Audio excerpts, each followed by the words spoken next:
대통령의 개헌안을 국민께 공개할 예정입니다. 이와 함께 대통령은 마지막까지 국회의 합의를 존중할 것이라는 입장과 더불어서 국회가 신속하게 논의하고 합의해 줄 것을 재차 당부했습니다.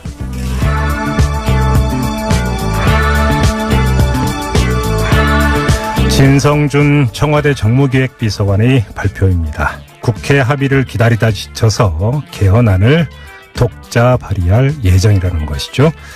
자, 이렇게 활 시위를 떠나려 합니다만 가장 늦었을 때가 가장 빠른 때라는 말이 있습니다. 개헌은 국회가 자발적으로 합의로 이뤄내는 게 최선입니다. 아직 늦지 않았습니다. 색다른 시선 김종배입니다는 오늘도 우직하게 하루를 정리해드립니다. 지금 바로 시작합니다. 뉴스 따라 읽지 않고 따져 읽습니다. 시사통과 똑기자의 뉴스 해부.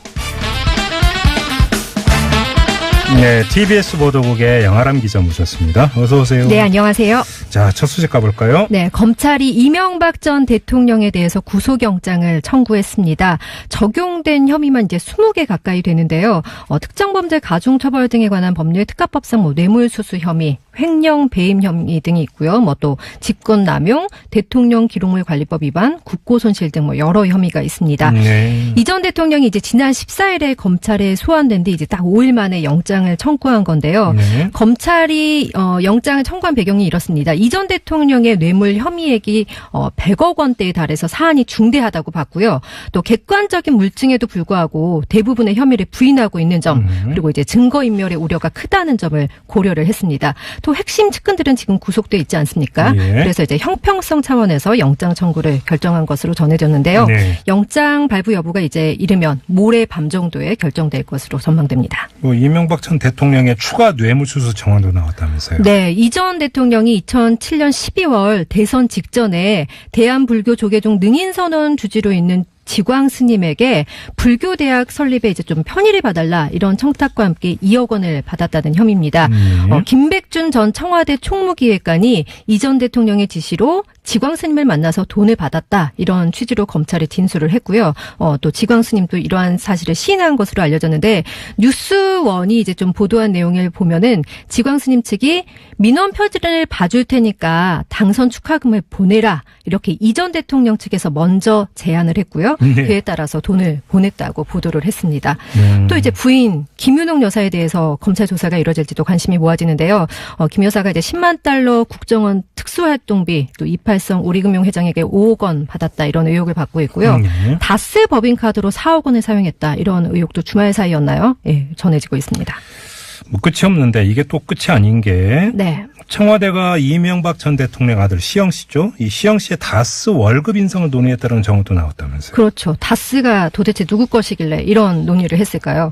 시영 씨가 이제 다스에 입사한 직후인 2011년쯤에 청와대 총무기획관실에서 시영 씨의 이제 급여를 좀 대폭 인상하는 방안을 담은 문서를 작성했는데요.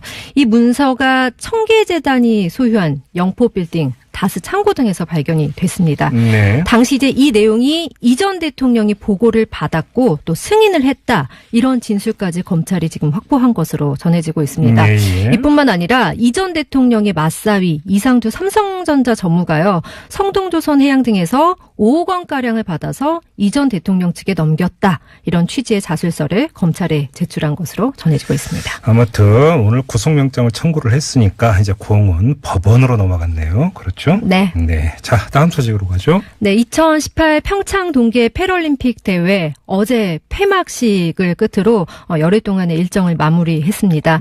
전 세계에서 567명의 선수들이 참여한 역대급 이제 최대 패럴림픽 대회였는데요. 네. 우리나라에서도 6개 종목에 총 36명의 선수가 참여를 했습니다. 금메달 1개, 동메달 2개를 얻어서 좋은 결과도 냈는데 네. 신희연 선수가 크로스컨트리 스키 남자 7.5km에서 금메달을 땄고요. 또 같은 종목 15km에서 동메달을 목에 걸었습니다. 네네. 그리고 우리 장애인 아이스하키 대표팀은 동메달을 얻었습니다.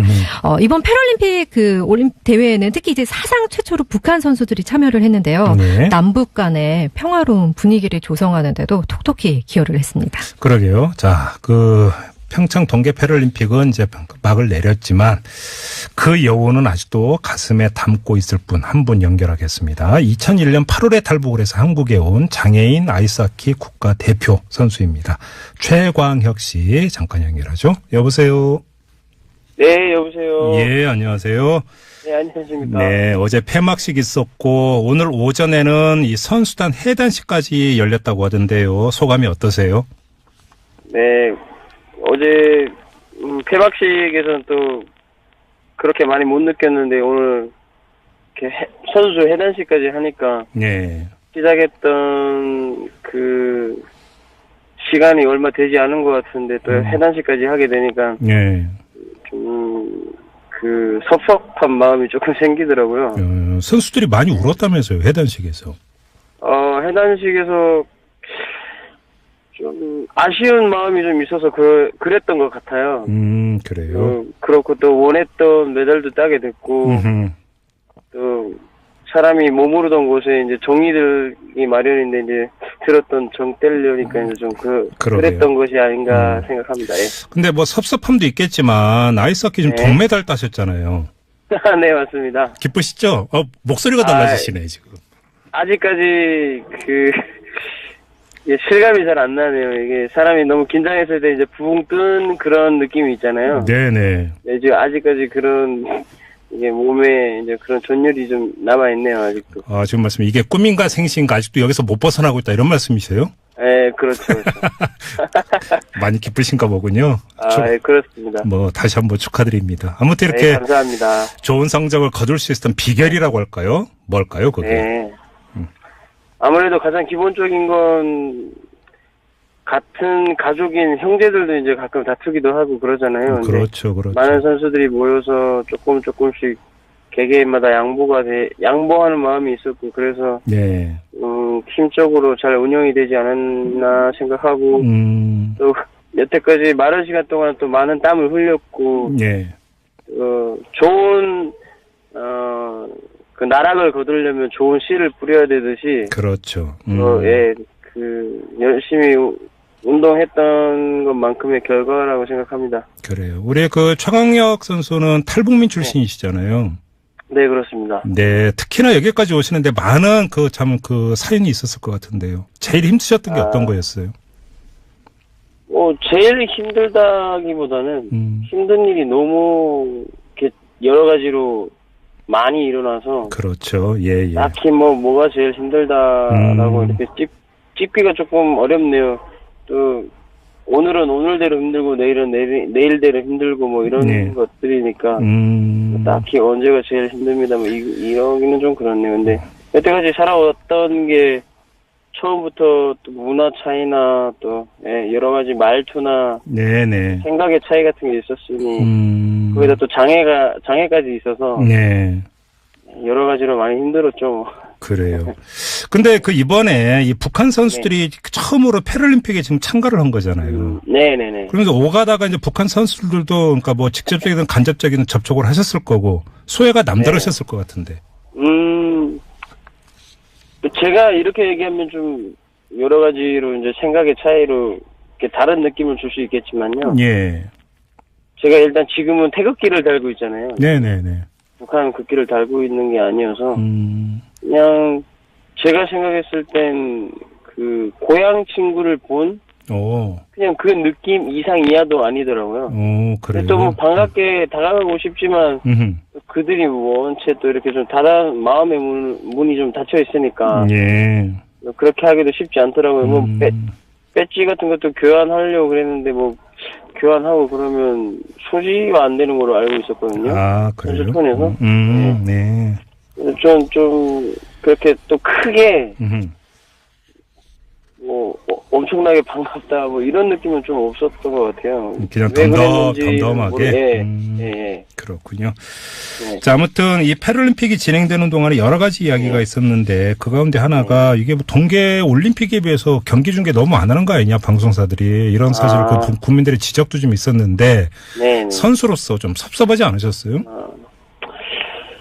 일단 뭐 제가 인터뷰를 좀 처음부터 시작했던 건 뭐 선수로서 실력으로 이제 하고 싶었지만 뭐 다른 기회가 있어서 이렇게 인터뷰를 시작한 것도 저희 종목이랑 또 동계 패럴림픽에 조금 더 한 번, 두 번 뭐 뉴스 같은 데 나오면 관심을 가져주십사 그런 생각이 있었어요. 예.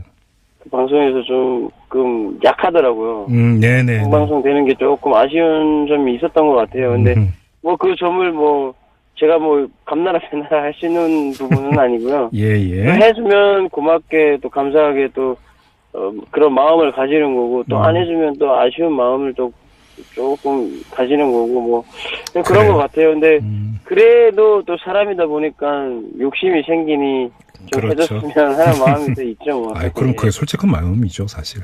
네네. 그 이제 선수단 해단식도 끝나고 지금은 어디 계세요? 네. 지금 이제 집에 가는 길이었고요. 예.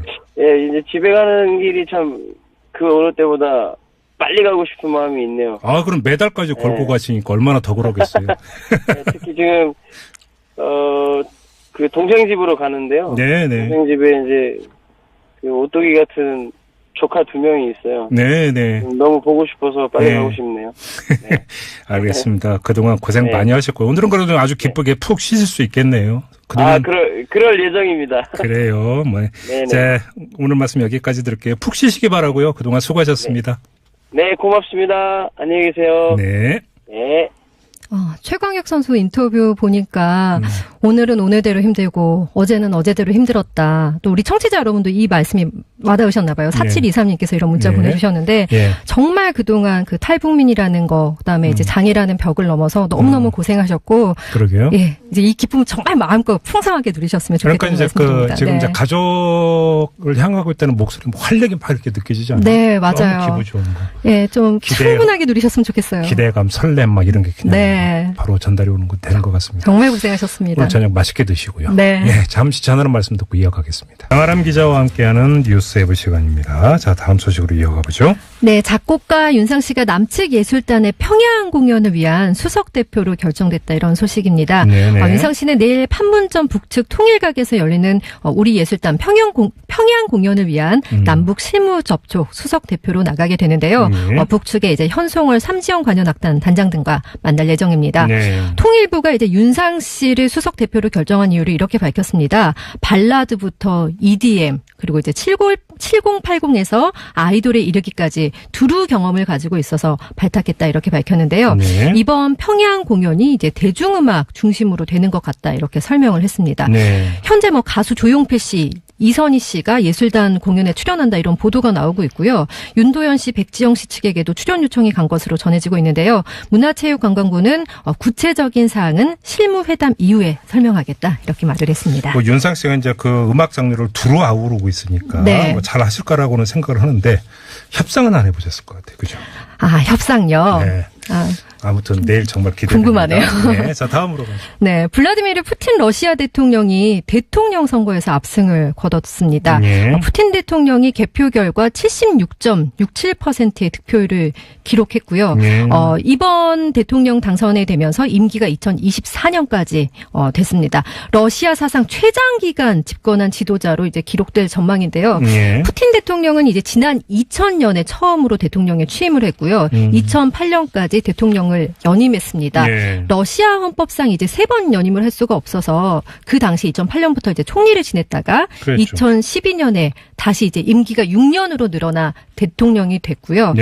이번에 이제 또 대통령이 돼서 2024년까지 대통령을 지내게 됐습니다. 그럼 20년 하는 거잖아요. 정말 역대급입니다. 이번 대선에 대해서 러시아의 한 상원 의원은 이제 트위터에 이런 글을 올렸는데요. 푸틴을 악마화하려는 서방의 시도가 러시아에서 오히려 역효과를 냈다. 그리고 이제 푸틴을 둘러싸고 유례없는 결집이 일어났다 이렇게 분석을 했습니다. 예. 그리고 이제 푸틴 캠프 관계자는 러시아 이중 스파이 암살 시도 사건을 둘러싼 영국과의 갈등도 푸틴이 압승을 거둔 큰 이유라면서 예. 러시아가 무차별적으로 그리고 아무런 증거 없이 비난받을 때마다 러시아 국민은 힘의 중심에서 뭉쳤다 이렇게 말을 했습니다. 예. 하지만 이번 푸틴 대통령이 이제 선거에서 크게 승리했지만 그 과정에서 뭐 부정투표도 있었고 강제투표도 있었다 뭐 이런 의혹들이 뭐 증거 자료와 함께 계속 제기되고 있는 상황입니다. 알겠습니다. 아무튼 러시아 그리고 중국은 이 철권 이게 다시 구축이 되는 그런 경향이 있습니다. 네. 최고 권력자가 이런 경향이 분명히 있는 것 같고요. 자, 다음 뉴스는요. 네, 국세청이 이건희 삼성전자 회장이 수년간 운용해온 천여 개의 차명 계좌를 대상으로 고율의 세금을 납부할 것을 고지했습니다. 국세청이 이제 최근 2차례에 걸쳐서 삼성증권 같은 이제 금융기관에 이 회장이 운용한 그 차명 계좌의 이자와 배당 소득에 대한 세액을 고지를 했는데요. 예. 보통 그 이자랑 배당 소득은 금융기관이 세금을 원천 징수하기 때문에 이번 그 납세가 금융기관, 그러니까 증권사의 금융기관에 통보가 된 겁니다. 그리고 이제 금융기관은 실소유주에게 구상권을 청구해서 납부한 세금을 회수할 것으로 보입니다. 네네. 금융실명법에는 그 수사당국의 수사 등으로 계좌의 실소유주와 또 계좌 명의인이 다른 것이 확인되면 해당 계좌의 그 이자와 배당 소득에 대해서 90%의 세율을 과세하도록 하고 있는데요. 예. 이 회장의 차명 계좌에 대한 과세액이 1,000억 원이 넘을 것이라는 이제 추정이 나옵니다. 보통 우리가 일반적으로 이자와 배당 소득에는 10% 이제 세율을 매기고 있죠. 예. 그리고 이제 국세청이 이 회장뿐 아니라 다른 재벌 총수 등의 차명 계좌에 대해서도 금융기관들이 스스로 세금을 납부해달라고 이제 통보했습니다. 이건 이제 그 전에 이제 논란을 비치던 과징금 부과하고는 다른 이야기입니다. 세금 부과니까. 네. 자, 그리고요. 더불어민주당이 정봉주 전 의원의 복당을 받아들이지 않았습니다. 네. 더불어민주당 최고위원회가 오늘 이제 만장일치로 정 전 의원에 대한 복당 불허 결정을 내렸습니다. 네. 정 전 의원이 이제 지난 7일에 서울시장 출마를 선언하려다가 이제 그때 성추행 의혹이 보도되면서 출마 선언을 연기를 했었죠. 네. 그리고 이제 어제 다시 서울시장에 나가겠다고 공식 선언을 했습니다. 안희정 전 지사는 오늘 검찰 출두했죠. 네, 두 번째 검찰 출석인데요. 성폭력 의혹에 대해서 합의에 의한 관계라고 생각했다. 이렇게 말을 했습니다. 네. 그런데 이제 안전지사의 고소인들은 이 성폭력이 업무상 위력에 의해 이루어진 것이라고 계속 주장을 해왔는데 네. 안전지사가 이걸 부인한 겁니다. 안전지사는 고소인들은 이제 합의에 의한 것이 아니었다고 한다며 이제 사과를 드린다 일단 이렇게 말을 했는데요. 네. 검찰 조사를 충실히 받고 그에 따른 사법 처리도 달게 받겠다 이렇게 밝혔습니다. 근데 처음에 이게 그 JTBC 뉴스룸에서 보도 나오고 네. 그 당일날 합의에 의한 관계였다라고 하는 해명이 나왔을 때 그랬죠. 1시간쯤 뒤인가 안희정 당시 지사죠. 본인의 이름으로 그건 잘못된 해명이다. 그러니까요. 또 이렇게 밝힌 적이 있었는데 네. 이제 와서는 또 합의에 의한 관계라고 생각했다. 왔다 갔다 하는군요. 그렇죠. 네. 자, 검찰 판단이 궁금하고요. 다음 소식으로 가죠. 네, 정세균 국회의장이 포스코 송도 사옥 매각에 개입한 의혹이 있다고 시사저널이 보도를 했습니다. 네. 포스코 송도 사옥 매각을 놓고 자유한국당 서청원, 이우연 의원이 이제 뇌물을 받고 압력을 행사했다는 의혹이 제기된 상황에서 정 의장이 개입한 정황이 추가로 드러났다 이러면서 이제 시사저널이 녹취록을 공개한 건데요. 네. 녹취 파일을 보면은 정 의장이 송도 사옥의 지분을 가진 이제 박모 씨라는 사람과 통화한 내용이 나옵니다. 네. 이 포스코가 송도 사옥 매각과 관련해서 국내에는 마땅한 업체가 없는 것 같다. 그리고 이번 주쯤 이제 뭐 검토를 해서 다음 주쯤 결정을 하게 될 것이다. 이제 이런 내용 등이 녹취록에 담겨 있습니다. 네. 정 의장 측이 이제 이 보도에 대해서 어떤 부정 청탁도 없었다 이렇게 바로 해명을 했는데요. 박 씨와는 종로 구민으로 같은 교회를 다니면서 아는 사이이다. 그리고 이제 지역 구민이 억울하다고 하니까 어떻게 돼가고 있는 건지 알아본 정도라고 해명을 했고요. 예. 또 이제 뇌물 의혹이 있는 사람들의 기사를 다루면서 이제 정 의장 자체가 부정 청탁 당사자처럼 보이게 했다면서 법적 대응을 하겠다 이런 입장을 밝히고 이제 있습니다. 본인은 사실 무근이다, 잘못된 보도다 이런 입장인 거잖아요. 네. 현직 국회의장이 비위에 휘말렸다. 이것도 사실은 기억이 거의 없는 이런 사례가 되는데 이런 사례가 안 나오기를 바랍니다. 그렇지 않아도 국회 여러 가지 이제 문제점이 있고 국민들의 비판을 받고 있는데